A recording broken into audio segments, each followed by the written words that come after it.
We are back on the ML Sports Platter, brought to you by Welch & Company Jewelers, an RV source of Central New York. Pleased to bring him in, BallNine's Kevin Kernan. We're going to go around Major League Baseball a little bit here, some huge storylines as we are already into the middle of May. KK, how are you, buddy? Doing great. Got my, it's football, but I got my 94 Super Bowl shirt on. Steve Young, 6 touchdowns, right? Yeah, I was covering the Chargers back then. Yeah. And they made that miracle run until they ran into the 49ers. That's right. That was a heck of a Charger team, too. I was happy for Steve Young because he got the old monkey off his back with the Montana Young thing. And boy, nobody threw a better deep ball than Steve Young. You can say equal to, but man, when he threw it out of that left hand, spectacular stuff. Absolutely. Easy to catch. Yes, exactly. Yeah. And I think back to those days of the NFL and not all the replay and all the bonanzas that today is. I love my Josh Allen and my Bills, but after a little while, the NFL gets exhausting. You know that.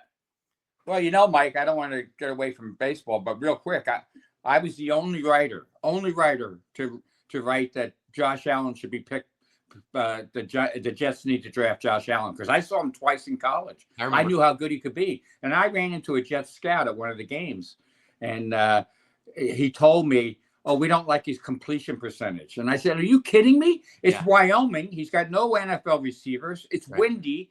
This kid's got a tremendous heart." So I'm a huge Josh Allen fan. Huge. Yeah, he had a terrible offensive line as well, and I would advise people to go listen to Brandon Beane this past week on Rich Eisen for 21 minutes. And inside that interview, Beane, I didn't know this, but Beane, Pagula, McDermott, they all went behind the curtain in a room for 17 straight hours looking at every snap of every quarterback all the way to get to the point where we want Allen, and boy, we hope we can get up and get him and nobody takes him before us. Let's get to baseball. I'm going to start with a guy who's going to the Hall of Fame, who doesn't get talked about ever, who was out there for big markets to go get. Hello, Brian Cashman, who you know I can't stand. Freddie Freeman. What were people doing not getting Freddie? KK, every night, couple hits, couple RBI, man's first base, clubhouse leader, championship player, unbelievable team guy, hits for average and power. The guy's unbelievable. Why aren't people going nuts about Freddie Freeman, who I think is right there in that Judge Ohtani conversation? He's got to be. Well, he's a glue guy too, and it just, Mike, Major League Baseball, it's run by analysts. It's not run by baseball people anymore. And that's why I was excited about Brett Boone being hired, because I think, that podcast, ironically, here we are on a podcast, but podcasting is like kind of a way for Major League players to get their voice out there, and let's hire more podcasters. And I wrote about that at BallNine today, but I love Freddie Freeman. And of course, Mike, the biggest thing with Cashman and the Yankees is that he has the swing for Yankee Stadium. I mean, he would have been, the Yankees would have another World Series title if they had gotten him. So the only thing I can think of, Mike, is that came down to money. They wanted to be cheap. Yeah, cheap, but they're blowing money on Rizzo. They went out and got Stanton years ago. They've overpaid for Rodon. I mean, this is the Yankee way. They're signing the wrong players. I mean, Harper, Machado were out there for, the same amount of money as collectively some of these other guys. And KK, this is a $325 million payroll, million with an M. And I watch that lineup and I go, huh? Yeah, they've locked themselves into some bad guys. And Cashman always, he wants to be right. So he's not going to bring in a Freeman to admit he made a mistake somewhere else with Rizzo or whatever. And you could also see one thing about Brian, he gets stuck with older players traditionally, and at the time Freeman was right in, the age you want to be. Maybe they'll sign Freeman next time, after he's way too old. Well, that's just it. They hold on to guys too long and they sign the wrong guys. And I'm not saying you have to get everyone right. GMs fail, they succeed. Of course, you're going to have misses. You're not going to win a pennant every year. You're not going to win the World Series every year. I'm not asking for that. What I'm asking for is build your team the right way with all these resources and the $325 million and the fact that you've wasted a Cole Cy Young already. You've wasted 2 Judge MVPs. Now, granted, we're going to get to Aaron Judge in a second, but you've wasted a lot of these things. Harper, Machado are out there. Harper, all he wanted to do was be a Yankee. Freeman was out there. Real Muto was out there. easy plug and play guys. It was affordable even for the big market team compared to who you've got on the roster. Leads me to Aaron Judge. Aaron Judge is having another insane year. I get it. He's a big-time player, one of the faces of the team, certainly, or of the game, certainly is a face of the team and one of the faces of the game. MVPs, he's probably going to win another one if he stays healthy. But, Kevin, you know where I'm going with this. Doesn't he have to butter that October bread at some point? Why aren't people talking about this? I am. Well, a couple things here. First of all, the guys you mentioned, and I knew Manny, A-Rod introduced me to Manny in a Dominican before he was in the majors. So I've known Manny so well. All those guys you just mentioned, besides being superstars or stars, you can say a different level. They're all great baseball knowledge guys. Yes. And the Yankees miss on getting baseball players. That's, if I had to pick one thing, that's what they do. And they have enough where they're going to win the AL East because the other teams are idiots, basically. It's that simple. They're terrible teams. Yeah, terrible teams. And the Orioles didn't spend the money. Nope. I've been saying that from day one. Mike Elias, he's a sham. Yeah, he finishes in last place and drafts a good player. Well, anybody can do that. Yeah.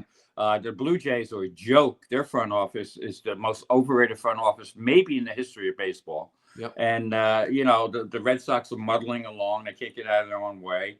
500 teams still. And so so the Yankees get saved by the fact that everybody else thinks. And you're right. They got to win the big one. Judge has got to win the big one. That fifth inning last year was unbelievable. And even last night, and I love, no one's bigger Aaron Judge fan than me. Mm-hmm. But I think sometimes the pop fly he dropped, basically, that started the whole watershed thing.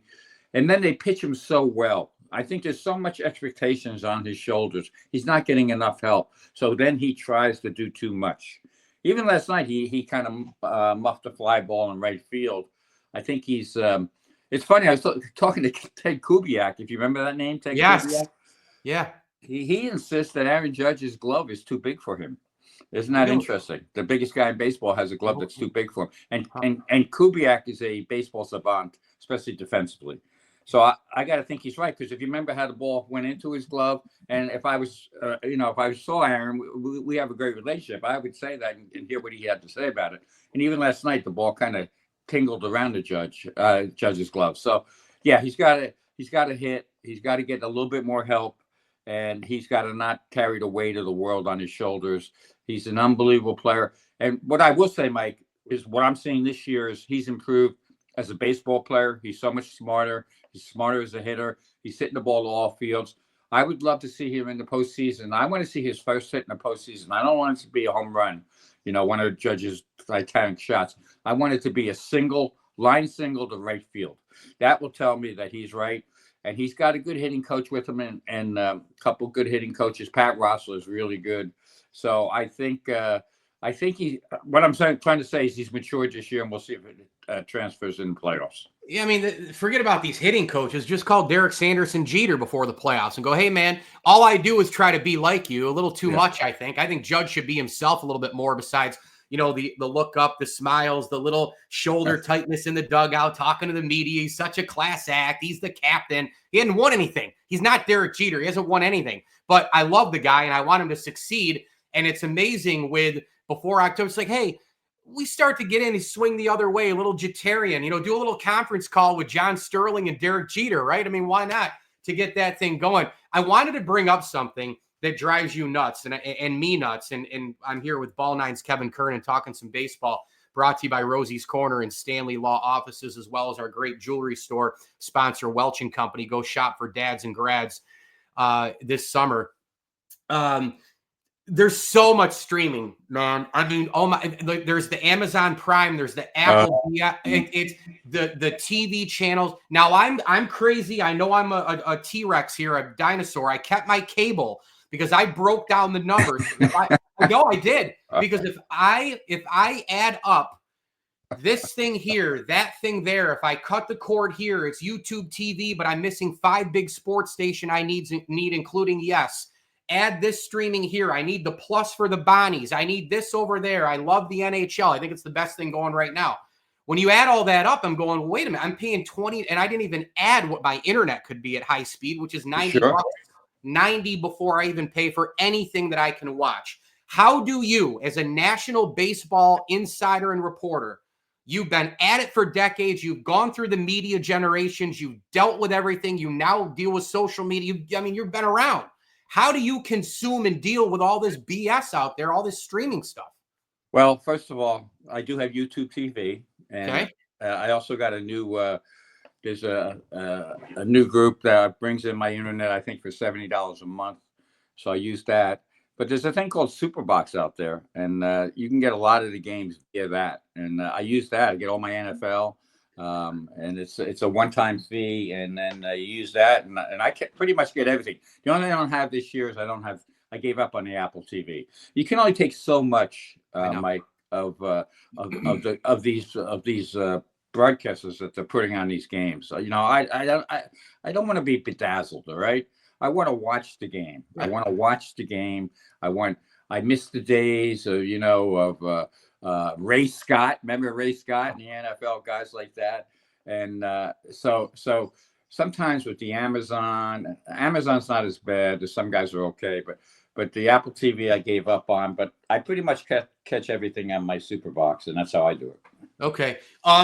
We're not that far from July. I know how much you love Cooperstown. I go down every year. In fact, I just put my thing in and got approved. So I'm ready for that back end of July weekend. It's going to be a big one because Sabathia going in and Ichiro. Oh my, who knows how many people with Ichiro. Give me, and this is where I'm going to close with you. Last thing I wanted to ask you. How will you remember those two guys in their careers? But I know you're going to go on a little bit with Ichiro because you got some major stuff on that. What a ninja, a baseball ninja, right? Yeah, he's a great guy. I was lucky that I had a great relationship with Jeter, and Ichiro adores Jeter. Yep. That was his hero in America. And so Jeter basically he saw my relationship with Jeter in the clubhouse. So he opened up to me, and he speaks great English, he loves baseball, and I love baseball. So we had a common thread there. Right. He also loves the Hall of Fame. At the time when I was dealing with him, I think he went 4 or 5 times on his own, and just drive up. He would drive up in the off season, walk into the Hall of Fame like a fan.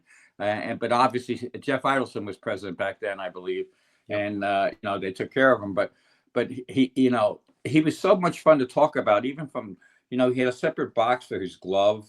He had a humidity box basically for his bat. He just is, the first time I saw him in spring training, he tripled.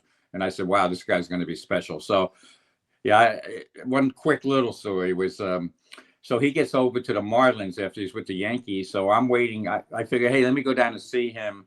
Be a nice story for the day. And luckily at the time, the paper was letting me go where I wanted to go.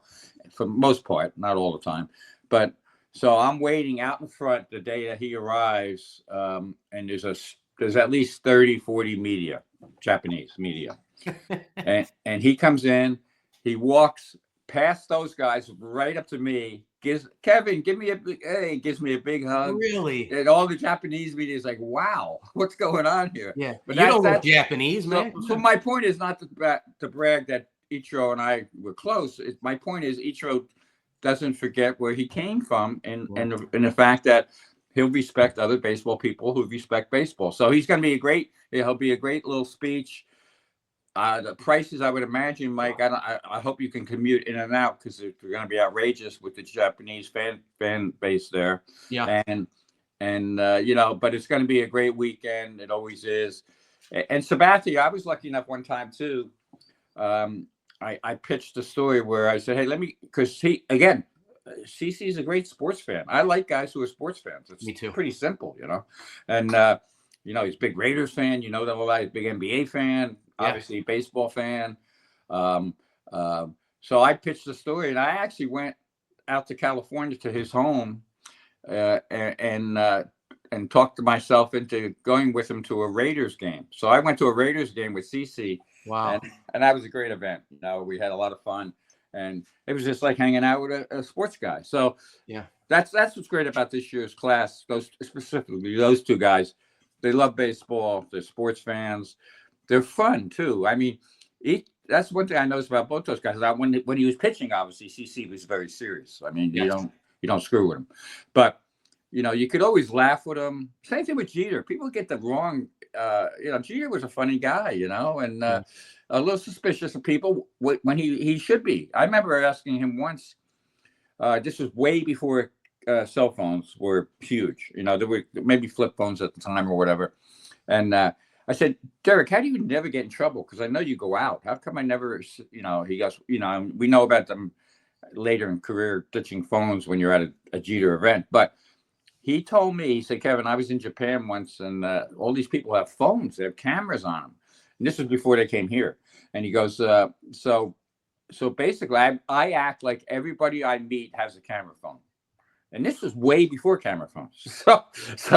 So that's the Jeter angle of it. And I'm sure Jeter will be there for his teammates. And it'll be, you'll have I know you work very hard and get a lot of interviews up there. You'll have a plethora of people to talk to. Oh yeah, I'll go down and back probably both, 2 days, one other day, and down on Sunday, and I'll head, try to beat the traffic a little bit. But yeah, Jeter, and Jeter will be there. He'll come out on the stage. What's really sad is the stage is a lot different now. I mean, we're looking at, we need Jeter to be there, Yount to be there, Boggs to be there, who looks like he's healthy, which is great.